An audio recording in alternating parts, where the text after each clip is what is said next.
అది పక్కా ముస్లిం రాజ్యం.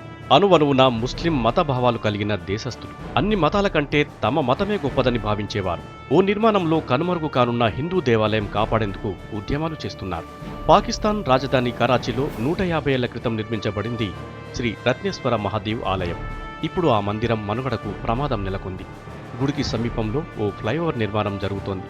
భారీ క్రేన్లు, ఎర్త్ మూవర్లు అక్కడ హల్చల్ చేస్తున్నాయి. మీటర్లకు మీటర్ల లోతు గోతులు తవ్వేస్తున్నాయి. ఈ పనుల వల్ల ప్రకంపనలతో గుడికి ప్రమాదం ఏర్పడింది.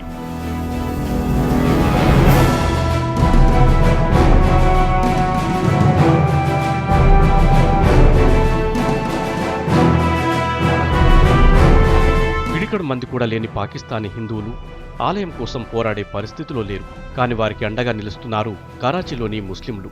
మందిరానికి ఎలాంటి హాని కలగకుండా ప్రభుత్వం చర్యలు తీసుకోవాలని డిమాండ్ చేస్తున్నారు. హిందువుల అడుగులో అడుగేస్తూ ఉద్యమ బాట పట్టారు.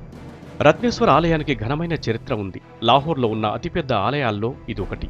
ఇక్కడ శివరాత్రి ఉత్సవాలు ఒకప్పుడు ఘనంగా జరిగేవి. అయితే ఇదంతా గతం. ఆలయానికి ఉన్న విశిష్టతను మంటలో గలిపే ప్రయత్నాలు జరుగుతున్నాయి. దీన్ని తిప్పికొడతామంటున్నారు కరాచీ ముస్లింలు. గత వైభవాన్ని ఖతం చేయనీయబోమని కదం తొక్కుతున్నారు.